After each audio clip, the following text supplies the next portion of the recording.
1Q84 by Haruki Murakami.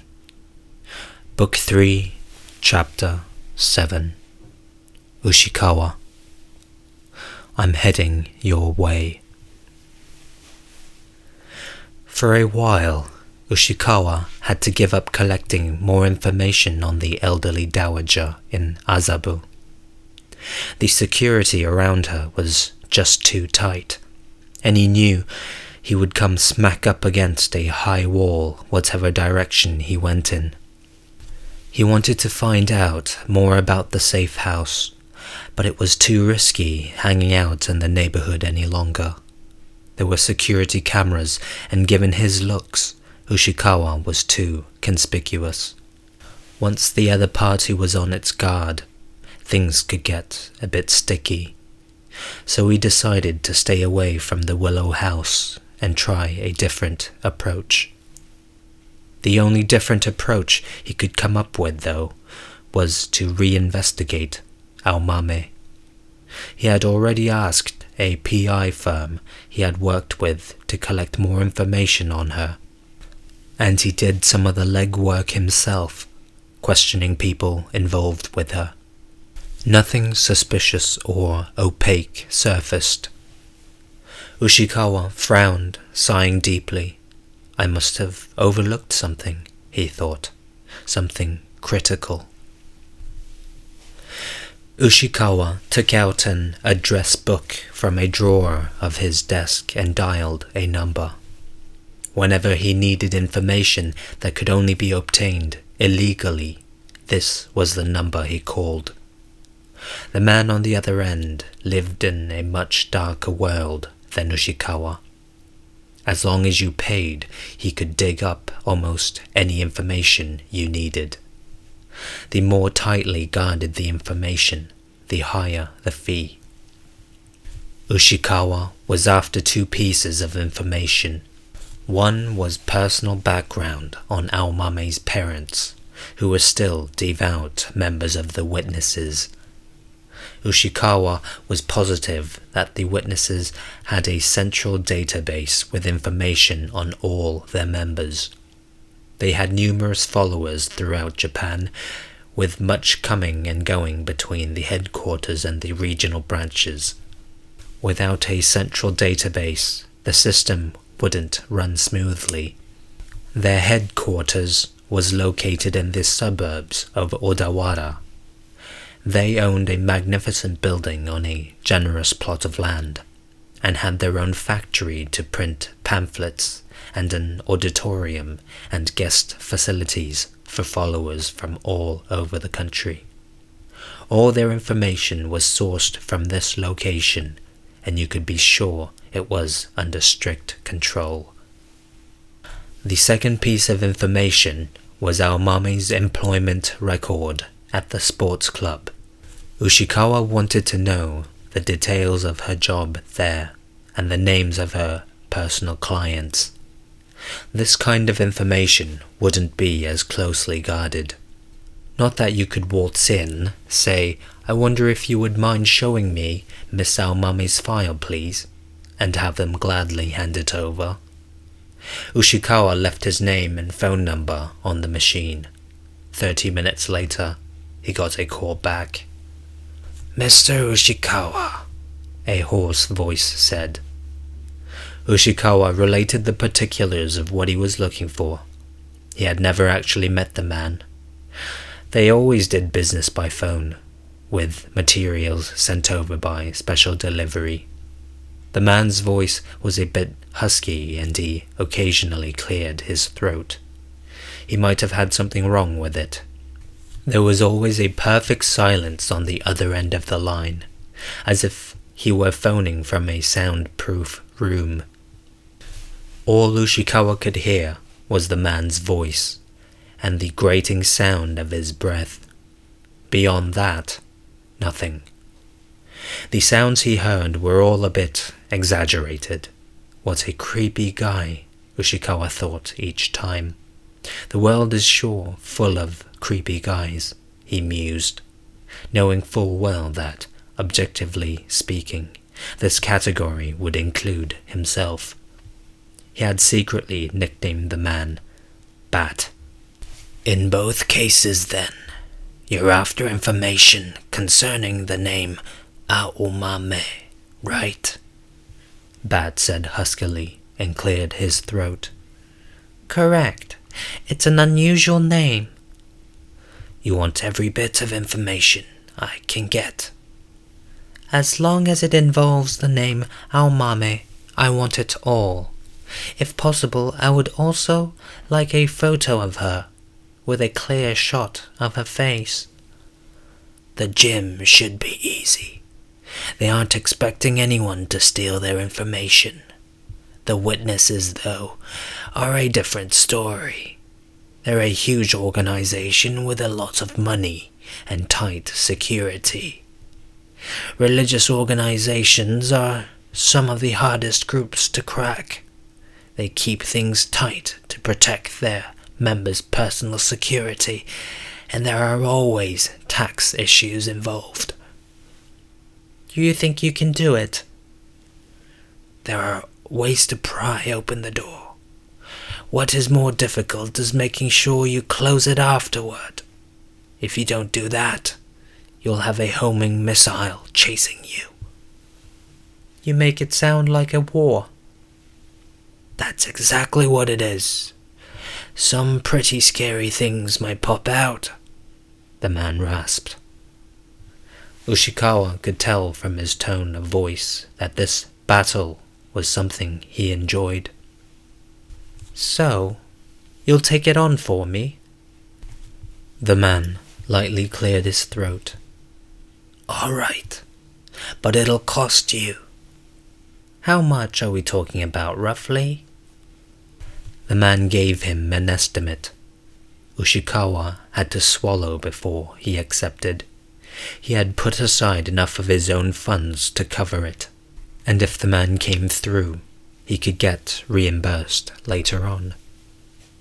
How long will it take? I assume this is a rush job. Correct. It's hard to give an exact estimate, but I'm thinking a week to 10 days. Fine, Ushikawa said.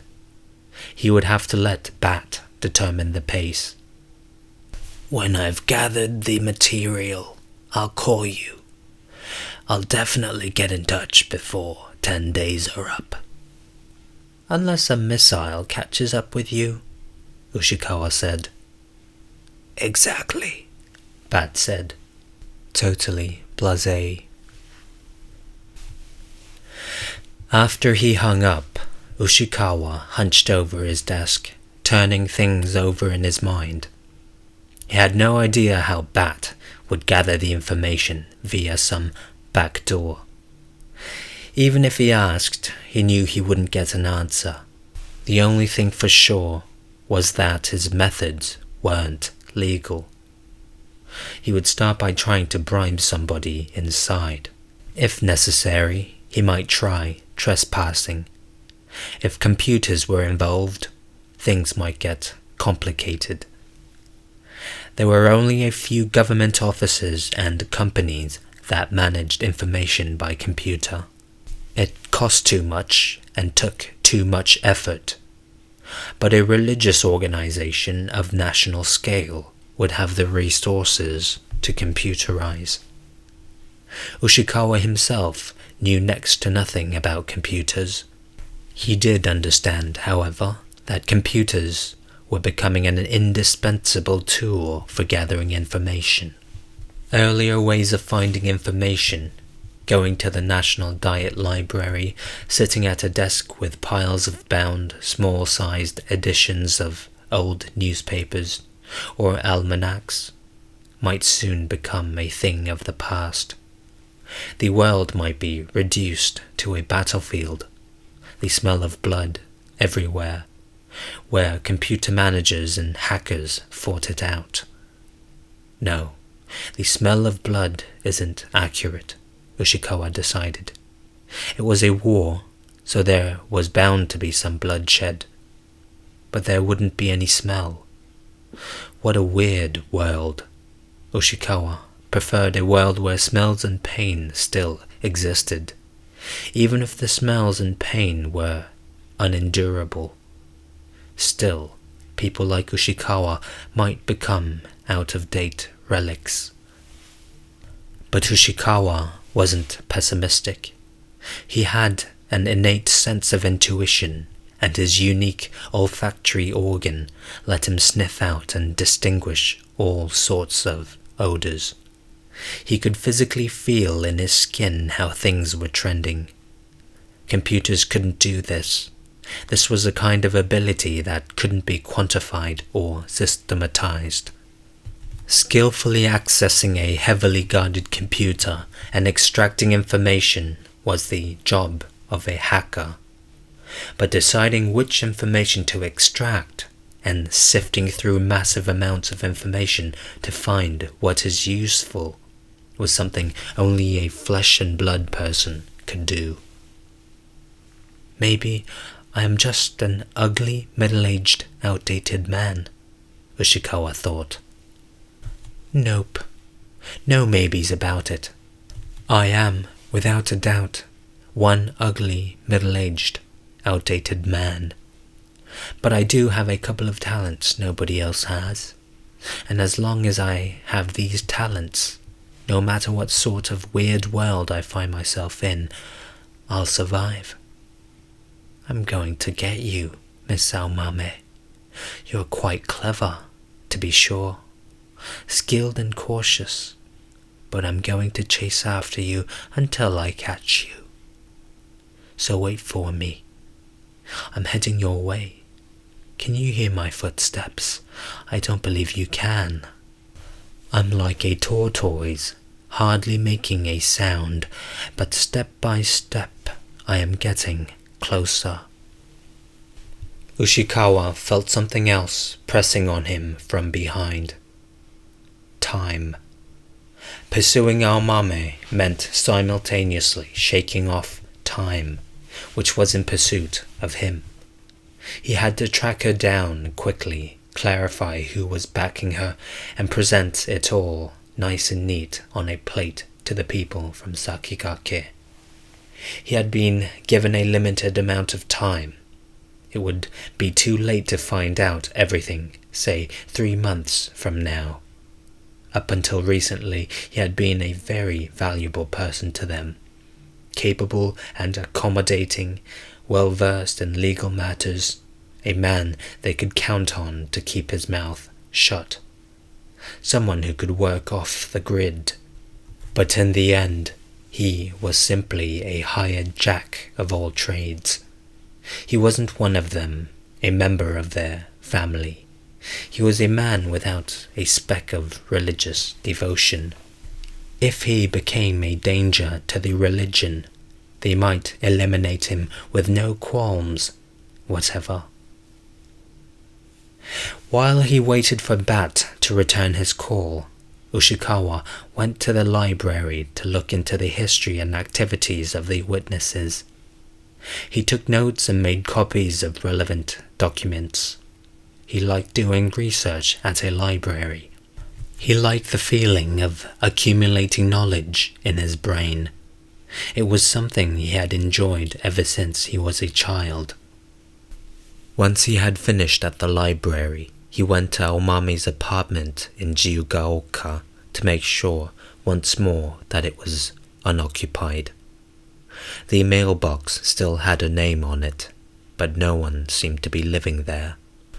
He stopped by the office of the real estate agent who handled the rental. "I heard that there was a vacant apartment in the building," Ushikawa said, "and I was wondering if I could rent it."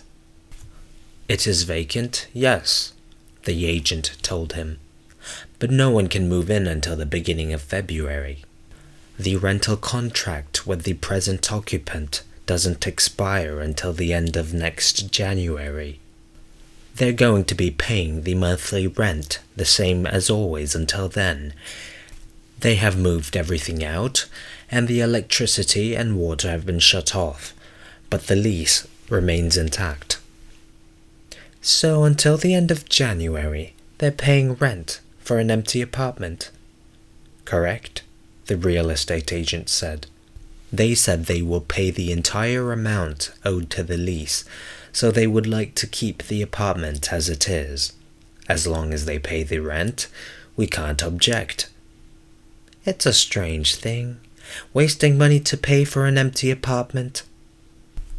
Well, I was concerned myself, so I had the owner accompany me and let me in to take a look at the place. I wouldn't want there to be a mummified body in the closet or anything, but nothing was there. The place was nicely cleaned. It was simply empty. I have no idea, though, what the circumstances are. Aomame was obviously no longer living there, but for some reason they still wanted her listed as nominally renting the place, which is why they were paying 4 months' rent for an empty apartment. Whoever they were cautious and not hurting for money. Precisely 10 days later, in the early afternoon, Bat called Ushikawa's office in Kojimachi. "Mr. Ushikawa," the hoarse voice said. In the background, there was the usual emptiness, a complete lack of any sound. "Speaking." "Do you mind if we talk now?" "That would be fine," Ushikawa said. "The witnesses have very tight security, but I was expecting that. I was able to get the information related to Aomame, okay?" "No homing missile?" "Nothing, so far." "Glad to hear it." "Mr. Ushikawa," the man said, and he cleared his throat a few times. "I'm really sorry, but could you put out the cigarette?" "Cigarette?" he asked, glancing at the 7 stars between his fingers. Smoke silently swirled up toward the ceiling. "You're right, I am smoking, but how can you tell?" "Obviously, I can't smell it. Just hearing your breath makes it hard for me to breathe. I have terrible allergies, you see." "I see. I hadn't noticed. My apologies." The man cleared his throat a few times. "I'm not blaming you, Mr. Ushikawa. I wouldn't expect you to notice." Ushikawa crushed the cigarette out and the ashtray and poured some tea he had been drinking over it. He stood up and opened the window wide. "I put out the cigarette, opened the window, and let in some fresh air. Not that the air outside is all that clean." "Sorry for the trouble." Silence continued for about 10 seconds. A total, absolute quiet. "So, you were able to get the information from the witnesses?" Ushikawa asked. "Yes, quite a lot, actually. The Aomame family are devout, long-time members, so there was plenty of material related to them. It is probably easiest if I give you the whole file, and then at your end you decide what is important material and what isn't." Ushikawa agreed. That was what he had been hoping for. "The sports club wasn't much of a problem. Just open the door, go in, do your job, shut the door. That's it. Time was kind of limited, so I grabbed everything I could. There's a lot of material here. I'll send over a file with both sets of material, as usual, in exchange for the fee." Ushikawa wrote down the fee that Bat gave him. It was about 20% higher than the estimate. Not that he had a choice.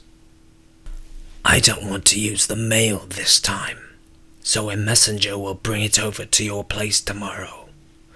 Please have the fee ready, and as usual, don't expect a receipt."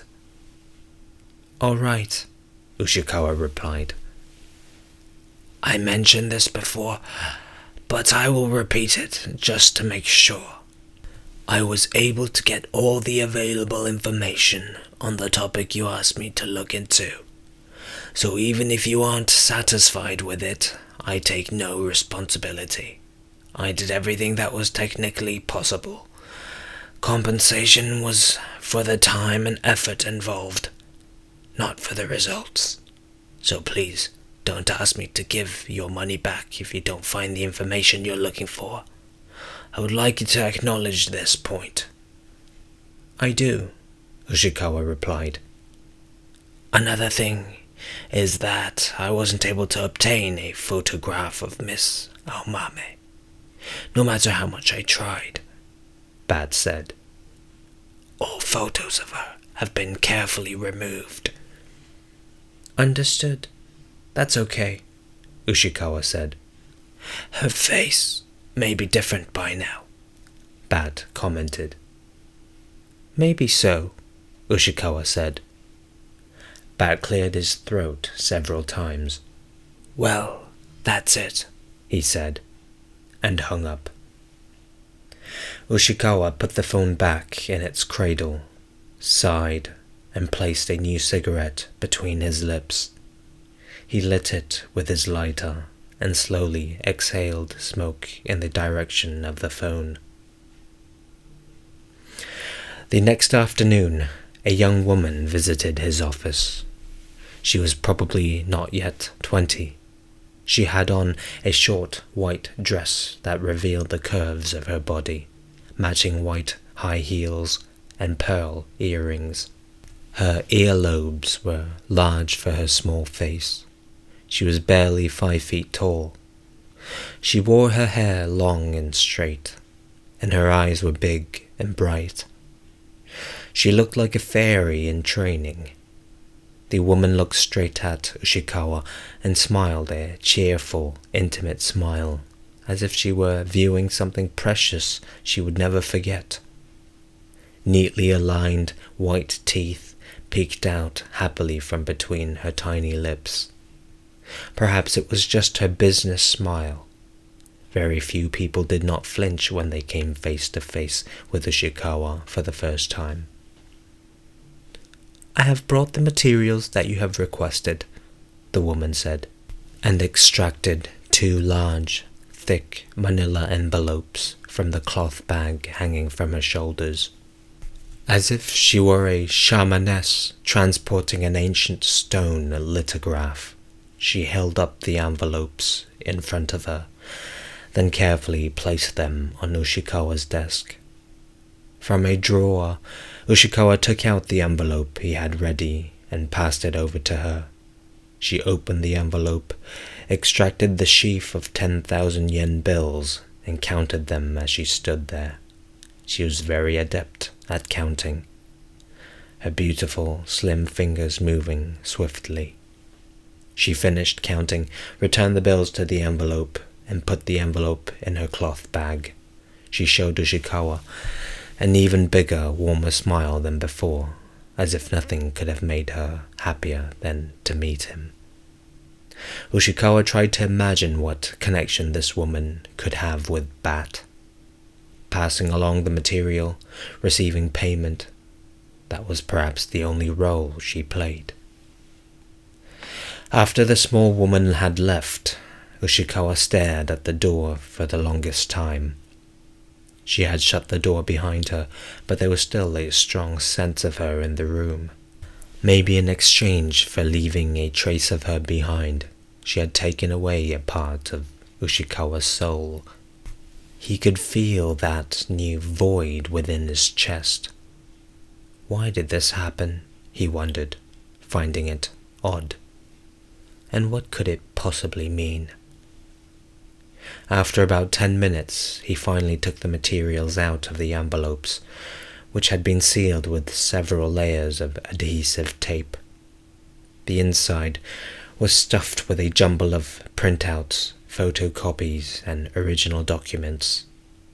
Ushikawa did not know how Bat had accomplished it, but he had certainly come up with a lot of material in such a short time. As always, the man did an impressive job.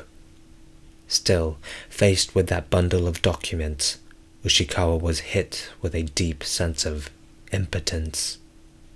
No matter how much he might rustle around in it, would he ever arrive anywhere? Or would he spend a small fortune just to wind up with a stack of waste paper? The sense of powerlessness he experienced was so deep that he could stare as much as he wanted into the well and never get a glimpse of its bottom. Everything Ushikawa could see was covered in a gloomy twilight, like an imitation of death. Perhaps this was due to something that woman left behind, he thought. Or perhaps due to something she took away with her. Somehow, though, Ushikawa recovered his strength.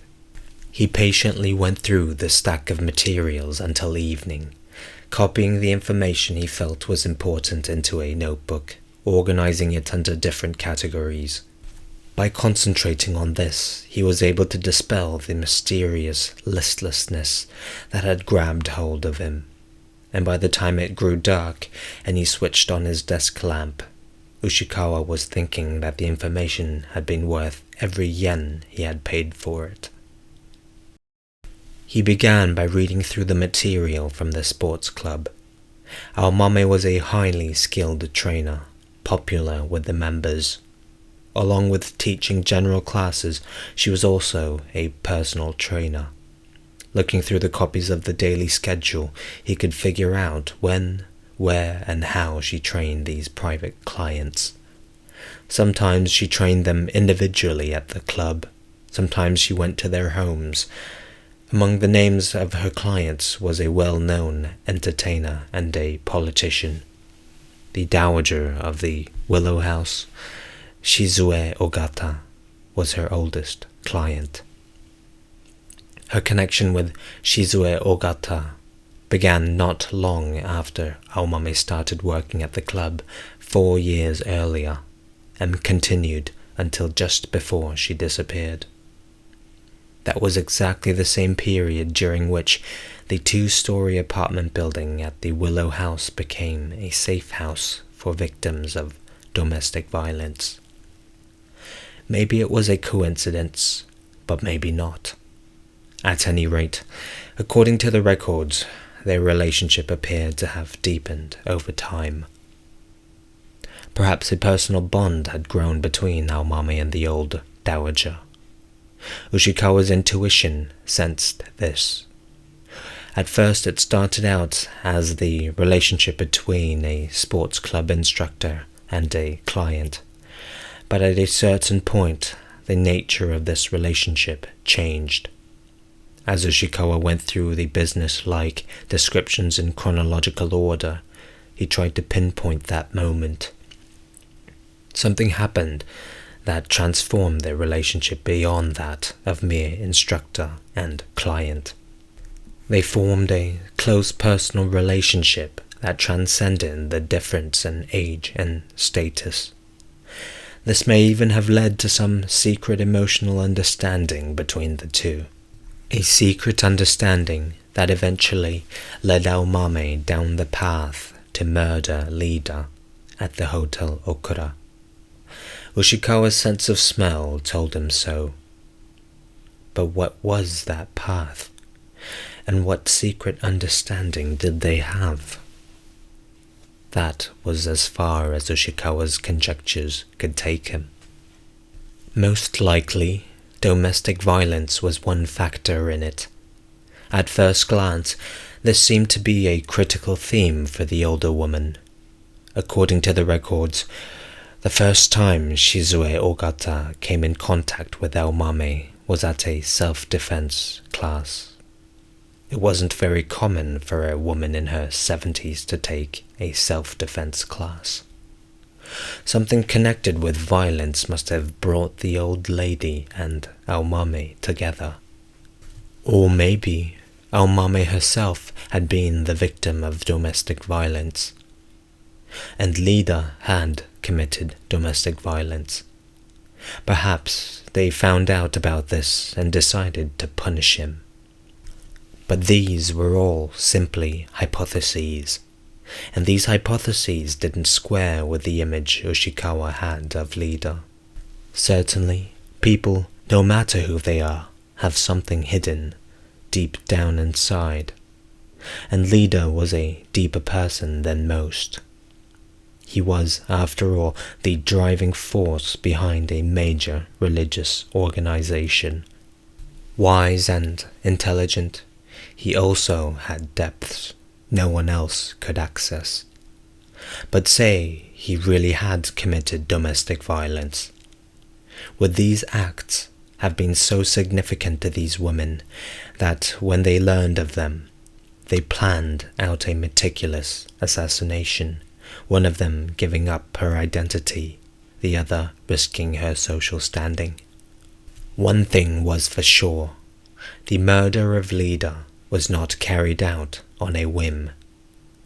Behind it stood an unwavering will, a clear-cut, unclouded motivation, and an elaborate system, a system that had been meticulously crafted using a great deal of time and money. The problem was that there was no concrete proof to back up his conjectures. What Ushikawa had before him was nothing more than circumstantial evidence based on theories, something that Occam's razor could easily prune away. At this stage, he couldn't report anything to Sakigake. Still, he knew he was onto something. There was a certain smell to it, a distinctive texture.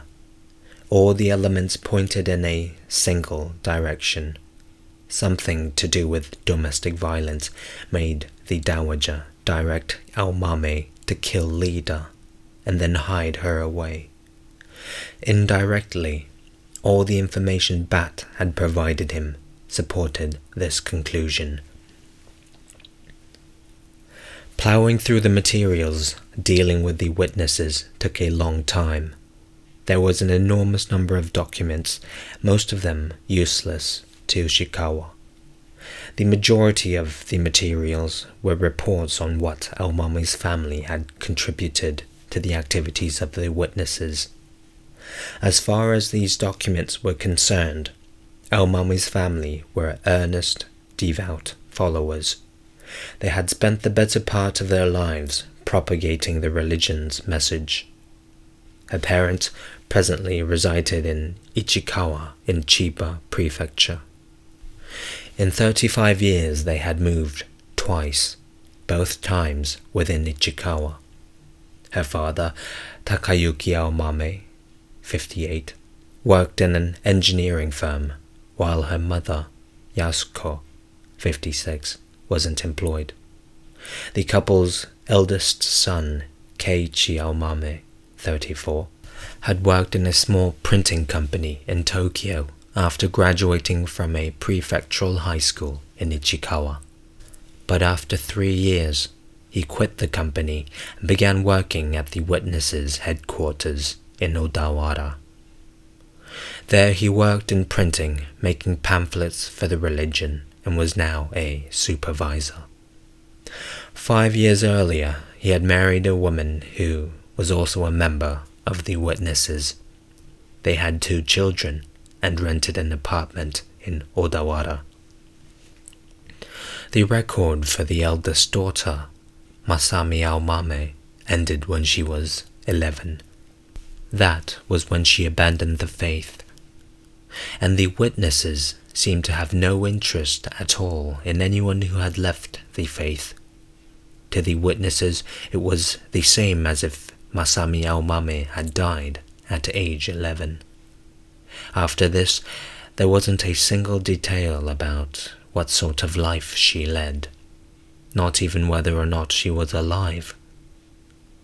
In this case, Ushikawa thought, the only thing to do is visit the parents or the brother and ask them. Maybe they will provide me with some hint. From what he gathered from the documentary evidence, he didn't imagine they would be too pleased to answer his questions. Aomame's family, as far as Uchikawa could see it, that is, were narrow-minded in their thinking, narrow-minded in the way they lived. There were people who had no doubt whatsoever that the more narrow-minded they became, the closer they got to heaven.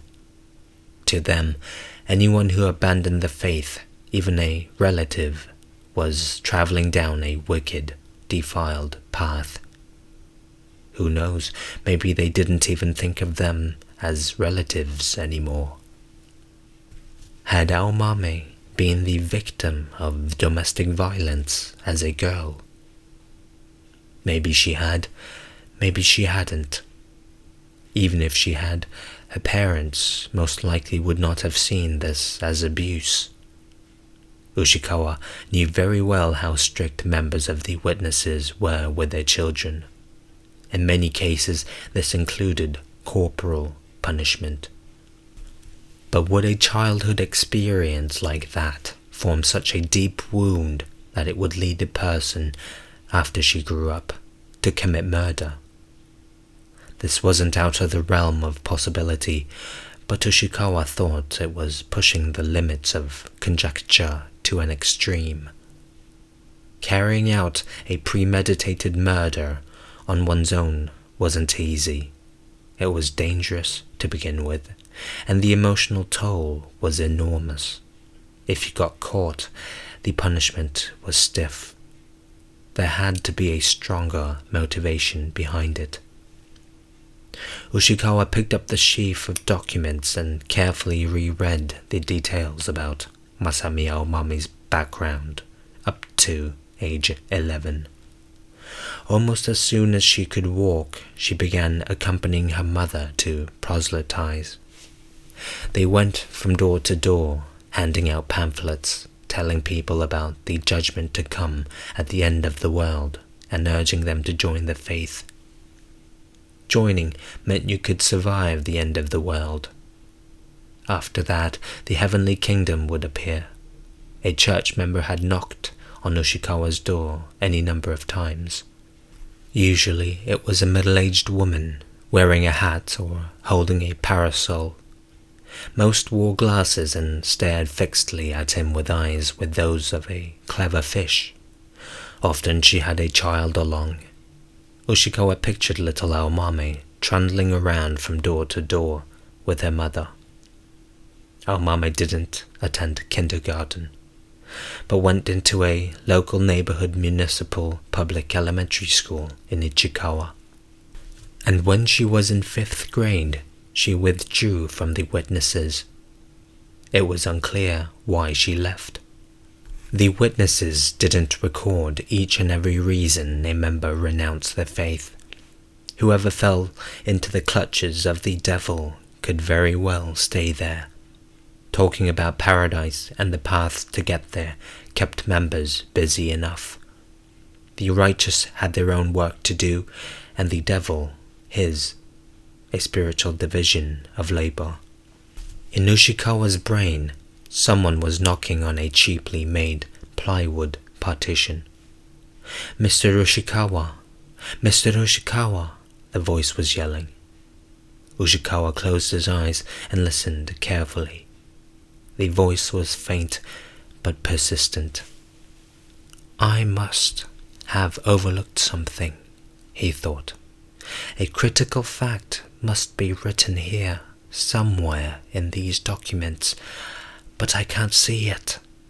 The knock must be telling me this." Ushikawa turned again to the thick stack of documents, not just following what was written but trying to imagine actual scenes in his mind. 3-year-old Aomame going with her mother as she spread the gospel door to door. Most of the time people slammed the door in their faces. Next, she's in elementary school. She continues proselytizing. Her weekends are taken up entirely with propagating their faith. She doesn't have any time to play with her friends. She might not even have had any friends. Most children in the witnesses are bullied and shunned at school.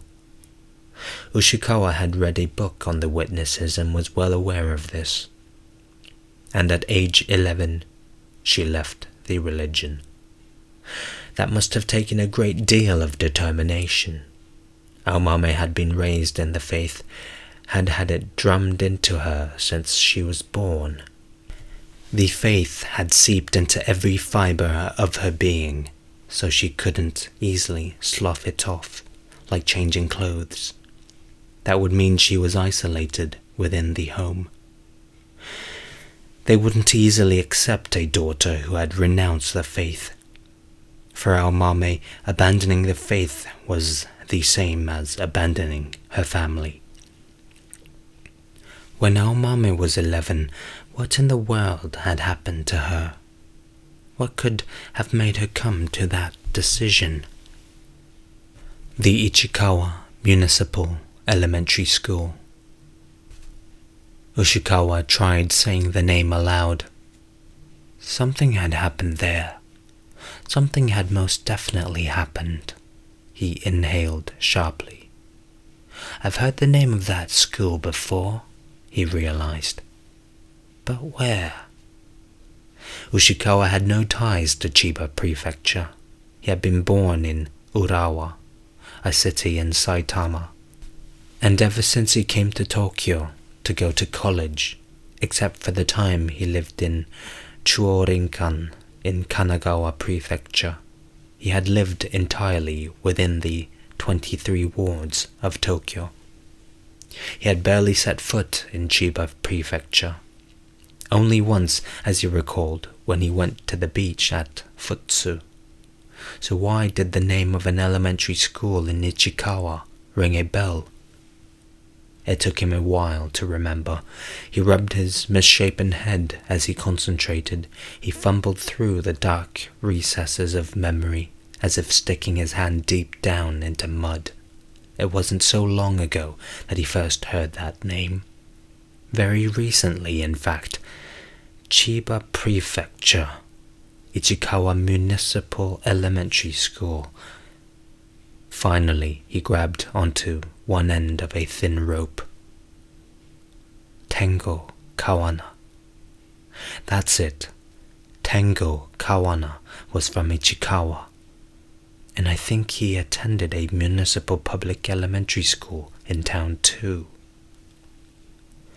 Ushikawa pulled down from his document shelf the file on Tengo. This was material he had compiled a few months back at the request of Sakigake. He flipped through the pages to confirm Tengo's school record.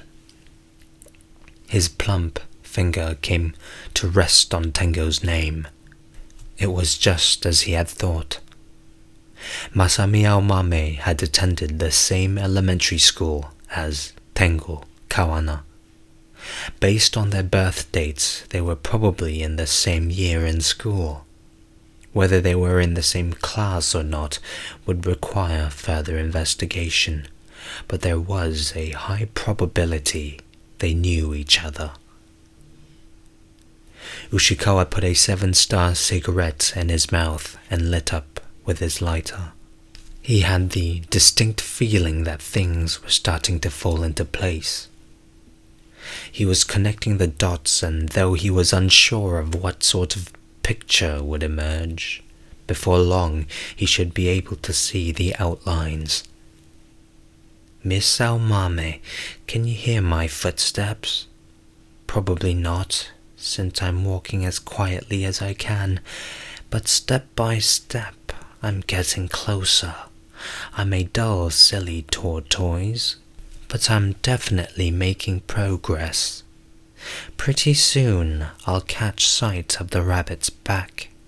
You can count on it. Ushikawa leaned back from his desk, looked up at the ceiling, and slowly let the smoke rise up from his mouth. End of chapter.